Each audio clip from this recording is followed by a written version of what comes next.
I'm really excited about this next interview. Um, as I said at the top, John Gotti III, now 1-0 in mixed martial arts. He returns to action on May 4th for CES. That will air live on YouTube. If you are unfamiliar with the family name, if you are unfamiliar with his grandfather, with his father, I would be pretty shocked. But one of the most infamous last names in the history of the United States, certainly New York City. And this is pretty cool to see his grandson, John Gotti Sr.'s grandson, now competing in mixed martial arts and doing well in his debut several months back. In fact, on what would have been his grandfather's, I do believe, 77th birthday. Now he returns for his second fight on Friday. He is joining us on the phone right now. We're talking to John Gotti III. John, how are you? I'm doing great, Ariel. How you doing? I'm doing really well. And, folks may not know, this is actually the second time that we've had a chance to speak. I was walking down the street, I believe it was around last May, and you got out of a cab and introduced yourself to me. I noted it on Twitter. You said, I'm John Gotti's grandson, and I'm going for it. I'm going to try out MMA, and I couldn't believe it. I was so excited to meet. I had no idea that John Gotti had a grandson who was exploring a path in mixed martial arts. Now here you are, 1-0 in MMA. Do you remember that? Yeah, I remember it. It was happened by chance. I was going to a different location for something with my brother, and not even near the place that I was supposed to be at. I recognized you because I've been a fan of MMA for many years. And I told my brother, I said, that's Ariel Helwani. It's a big MMA, journalist that I recognize. He says, nah, I know it isn't. I said, it is. So I said, let's get out real quick and let's go say hello. So we get out, and then that was it. So it was by chance that we ran into you that day, and it was totally unexpected. At the time, had you competed yet on the amateur level? Yeah, I had a 5-1 record at that time in the amateurs, and I was getting ready. I told you to make my pro debut a couple of months later, and it happened in October. So in the end, how many amateur fights did you have? 6. And typically we've seen some people, they just skip the amateur system. They go right into the pro ranks. Why did you stick around for 6 amateur fights? Why did you feel like that was important? Because my whole team felt it was important, as did I. Just getting in the cage and getting the feel for things and seeing different opponents and getting adjusted to different weight cuts and whatnot, and just sharpening up my all-around game. It was necessary to take these steps and before going pro, because it's a big step up once you go pro. The rounds become 5-minute rounds. The rule set changes. The caliber of opponent changes. Everybody in the pro game is game now. Even if they have a losing record, they're game. They're coming to fight. So it was necessary to me to mature and to grow. You mentioned that you have been an MMA fan for a long time. How did you become a fan? Who introduced you to the sport? I became a fan years ago. I was about I would say 8th grade. My father had come home from prison, and he had told me about a fight that was going to be on, Chuck Liddell versus Randy Couture. I didn't know much about him at that time, so just to bond with him, I wanted to watch the fights. So I tuned into the fights that night, and ever since that night, I became hooked. Then I came across a Quentin Rampage Jackson highlight of him, that powerbomb of Ricardo Arona. Wow, yeah. And ever since I seen that clip, I just became hooked. He was the first really who got me into the sport. I became hooked on him, and then I just became hooked on the sport. It's a great sport. It takes tremendous amount of discipline and skill and courage to do this. So I just love it. It's one thing to be hooked on it, to be a fan. It's another to actually, want to make it your living and to go down this road as far as your career is concerned. When did you decide that this was something you wanted to pursue? I don't know. One way or another, I always felt that I was gonna go down this road. I always felt that I don't know if this was the path I was gonna take, and this was what I was gonna do. I was always competitive my whole life, and in sports, I played football growing up. I boxed as a kid. I was always in the gym, training, lifting weights. So I felt that, around 4.5 years ago or so, that take this on full blast. And for me, this type of lifestyle is a type of lifestyle I belong in. I have to be in the gym. I like the training. I like the eating a certain way, the discipline it takes to do this. So that's really what brought me to the sport. I know you're very close with your father. What did he say to you when you said you wanted to pursue this? Well, you want me to answer? He's right here. He's right here next to me. Wow. How are you, sir?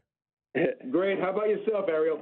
I'm doing great. Wow, it's very nice to have you on the program. Thank you very much, and congrats to your son on his success thus far. So let me ask you, what did you think when your son told you he wanted to pursue this? First off, it's an honor and a pleasure to talk to you. Thank you. Second, I'll tell you, I remember like it was yesterday. It's actually now 4.5 years. It's 4 years ago, May. And my son had come to my office and said, Dad, I want to enroll in Belmore kickboxing, and I want to take up the sport of MMA. I want to do it on the amateur level.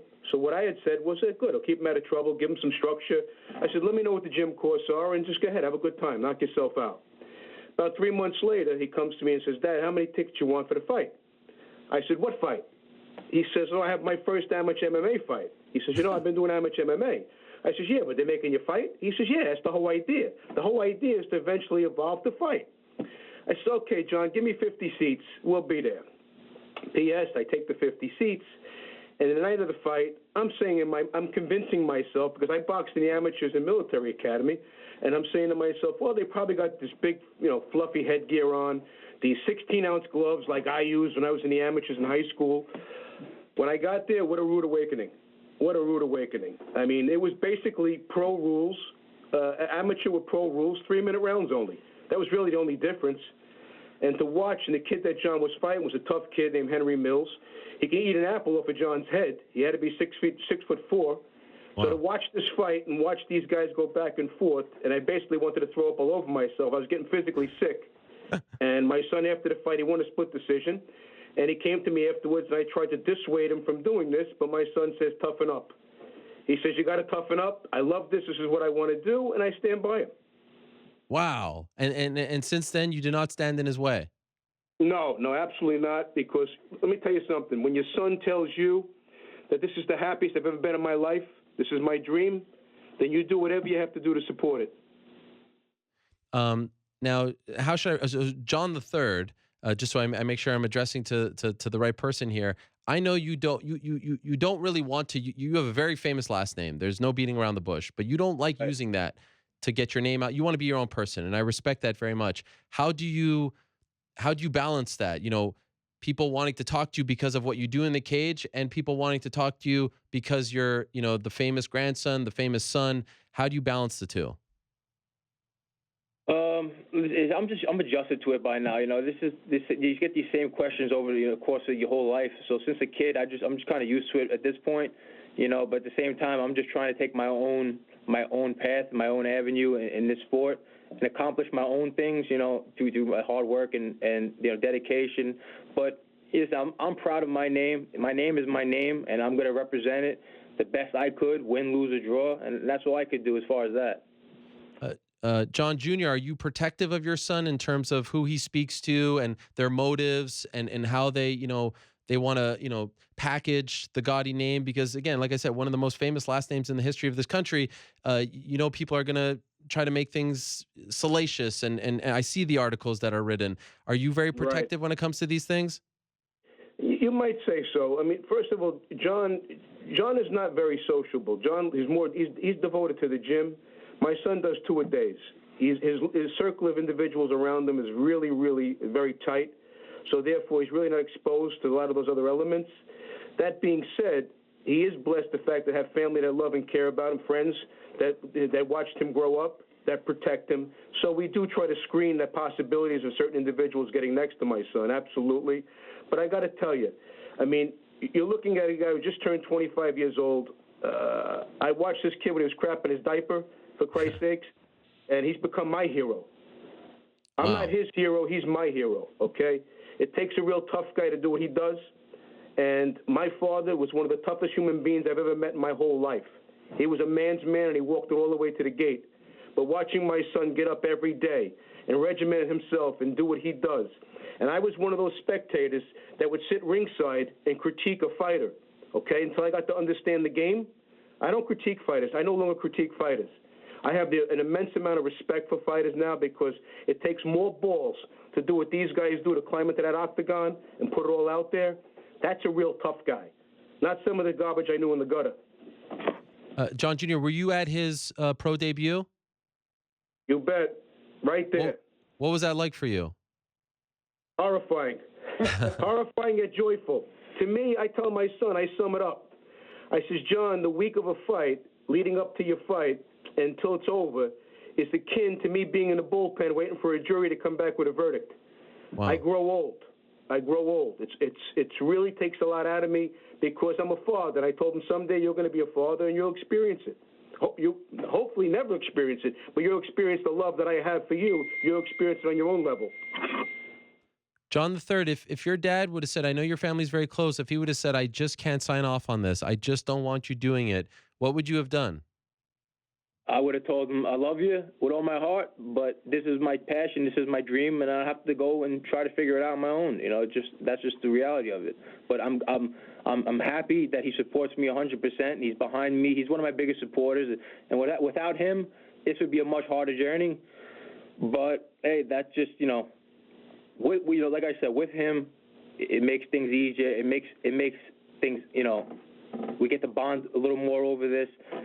But listen, if he wasn't involved and he decided that, he couldn't accept me doing this, I would have to go figure it out. This is, like I said, this is my dream. Ariel, right now we're in the war room. My son's here. Derek Panzer, his trainer's here. Anthony D'Angelo, his other trainer's here. What we were doing today is we're sorting out tickets and everything else. We support each other. This is how we do it. Wow. I love that. That is great. John III, how old were you when your grandfather passed away? I was in about third grade, so I about 9 years old. Yeah, 9 years old. Do you have any memories of him? Very brief. Not much. Most of my memories are on visits. Seeing him through the glass. I got to physically actually touch him on one occasion right before he passed. So I remember that visit pretty clear. So that's the best memory I have of him. And to John Jr., what do you think your father would say about your grandson and his grandson, I should say, and your son being a cage fighter? What do you think he would say about all of this? Well, first off, I think he would start out with reservations because you're sitting there and you have a lot of individuals that are having the opportunity to judge his grandson. And in my father's mind, it probably wouldn't have sat too well. That being said, he would have developed an immense amount of respect because of the fact that John has the courage to do what he's doing right now. And my father always respected the tough guy. He respected the tough guy and the underdog. He always rooted for the underdog, respected the tough guy. So in this respect, I'm sure he would have respected my son probably as much as anyone. Last night, I watched this 3-part series about your life on 60 Minutes from a few years back. And at one point, you said that every Friday, you made a point to meet with your son's teachers. You had a PTA meeting, and you never caused a ruckus while incarcerated unless they gave you trouble about going to that meeting. That was the most important thing for you. Was that for John III? No, that was for my other son. But what at that, and when we had spoken about that for 60 Minutes, what happened was I had set up a parent-teachers conference call every Friday afternoon. And I spent a lot of time while I was in prison in solitary confinement. So what I would do is I would try to hide the chains, the sound of the chains, because they would put you on a speakerphone, and I'd be brought from my cell, and you're belly chained, black boxed, and ankle chained, and I'd be brought into a room. And, at the first time we had this conference call that I had fought from prison to have set up every Friday. And it wasn't the school. The school was very supportive of it. What it was that the prison itself wasn't supportive of it. So, I have 4 sons, and I have 6 kids in school. So we required these calls to be on top of my children. And I wanted to know what my kids were doing while I was incarcerated, while I was in prison. And for me, I had to lobby hard with the prison itself to get these visits approved. And once they were approved, I'd be brought into a room, and it'd be a speakerphone set up at a conference room table, and you could sometimes hear the chains. And I know whichever child was sitting in that room, whether it be one of my other sons or it be my daughter, that I could only imagine, the expression on their faces. But I couldn't. I tried to hide the chains as best I could. Wow. But I would insist still to have those Friday calls so I can be on top of it and be involved in their lives and know what's going on. Were you worried that and I know you wanted to get out of that world, but were you worried that your kids would follow you, would look up to you, would want to emulate you, your father? Was this a big concern for you? The only one that I thought would emulate what I was my son John. The only one. Because really? He was the one that had all the questions regarding that life. Okay, he was very inquisitive regarding his grandfather, regarding where I was in my life. and he'd always be reading. My wife would catch him on the sites, reading the sites and whatnot, and watching the shows. So he was the one that I had to worry about. So when he came to me, he had come to me and talked about doing MMA amateur. I says, great, this kid's going to get some good structure. He's going to be in the gym. He's going to have focus in his life. It ended up now we're at where we're at right today. You know, his career is now MMA, and like I had said, you know, it's hard for me to watch, but I'm enormously proud of him. John III, why didn't you go down your family's path? How did you make this left turn? Listen, my father sheltered, you know, all his children through our whole lives, you know, the right way. We were raised differently, you know. We've seen the horrors of that world and what it does to families and people. You know, my father went through a lot. He fought a lot of trials. I seen the wear and tear it took on him. So that was never an option for me to go down that type of path. You know, I was interested in always asking questions because I was interested for my father. And I wanted to know what was going on with him and his trials, because I wanted to, you know, how the outcome. Because, you know, when he won his cases, those are probably the happiest moments of my life, still to this day, when he came home. So that was it. But I never envisioned myself going down that path. You know, I always envisioned myself doing something with athletics. You know, being in the gym and being, you know, doing what I'm doing right now. You know, I love the whole process, not just the fighting. You know, being in the gym and the eating a certain way and the hours of training. I just love it. You know, I love the whole lifestyle. What weight class do you fight in these days? I'm a welterweight, 170. So right now I'm currently entrenched in the weight cut. Yeah, because you are built. I mean, it's unbelievable. You are gigantic for like. What do you walk around at? I mean, my fall would prefer a little lower, but I could reach as big as 200 pounds. Wow. And so like right now, with just a couple of days left, how much weight do you have left? I'm like 76 right now, so I'm good. Oh, you're good. And how is the weight cut for? I mean, generally having to do it a couple times now. How difficult is Yeah, it? my body's getting a little more acclimated to it now. You know, the first time around it was very difficult. Second time was good. You know, now my body's just acclimated to it now, so the weight's coming off easier, and it just, you know, it's not as hard as it was. You know, in terms of suffering from not drinking or eating certain foods. So I'm eating more and I'm cutting the weight easier. We live in a time, as you know, that guys get pushed very quickly. You know, UFC caliber isn't what it used to be, Right. and what I mean by that is, CM Punk is in the UFC. Guys are coming in at 1-0, 0-1. How many fights do you think you need to get under your belt to start having the big time promoters calling your name? Listen, I would like to have as many fights as possible on the regional circuit. You know, see as many different styles and opponents as I could, just to grow in all aspects of the sport. You know, we're still in a growing phase, learning phase right now. Still, my body's still maturing, everything. So even the mental part of it is the biggest part. Is the mental part of the sport. So when my trainers, Anthony D'Angelo, Derek Panza, my father, when they feel it is necessary to take those next steps, we will, as a team. And this is your full-time job, right? Yes. And is your dream to be in the UFC? I mean, Bellator is also an option too. UFC. Everybody wants to be UFC because UFC was, put the sport on the map. It's the first mainstream, UFC. But listen, today's day and age, it's about what makes sense, for the whole team, and it's business at the end of the day. So, So this is CES New York 1. It's happening in Westbury, New York on May 4th at the Space at Westbury Theater. People can buy tickets over at csmma.com. Considering you are a New York guy, considering your name is synonymous with New York, how many people do you think you're bringing to this fight on May 4th? I can answer that question. Yeah, please. We've already, through my office, our people, our friends, and our supporters, I think we sold half the arena. Wow.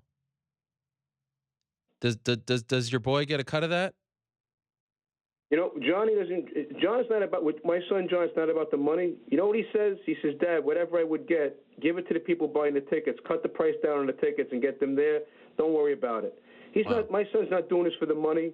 He's fortunate in that respect that, he's very simple. He devotes his time to the gym. It's awe-inspiring to watch him. I help with his training course. We have some other sponsors on board that that help with defer those costs. So he's okay. It's not really not. Maybe someday that'll all come. But right now, he's just really, his heart's in the sport and fighting, not about the dollars and cents of it. And John Jr., I apologize for prying, but since you're on, what are you up to these days? I know you have a movie coming out, right? That was directed by Kevin Conley, starring John Travolta. Is that your main focus these days, outside of your Uh, family, your son? well, the movie, there's a wide release June 15th. Great. It's doing a premiere in New York June 14th. We're doing a private showing June 10th. And A&E has a 4-part documentary coming out June 9th and 10th on the Gottis as well. Also, I'm working on other projects. I'm working on a project called WITSEC Mafia, which is about the corruption of government witnesses when they're released into the streets, as well as another documentary and a book regarding that topic. Wow.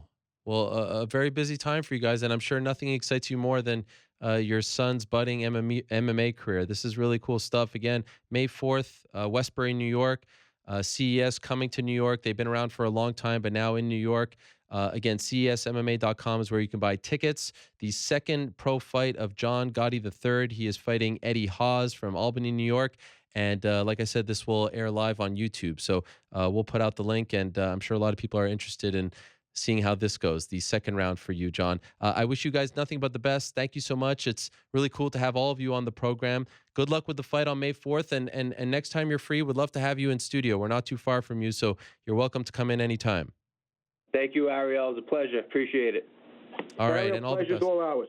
Okay, take care, guys. There you go. The Well, Gaudis on the program. How exciting is that? I did not know that John Jr. would be on the program, but there you have it. John Jr., John Gotti III, the son and grandson of the infamous John Gotti Sr., the Teflon Don. I mean, the Dapper Don. I mean, that's a duo I never thought it would be on this program, but only in MMA. You can go from Nick Newell to the Gaudis. How crazy was that? Amazing.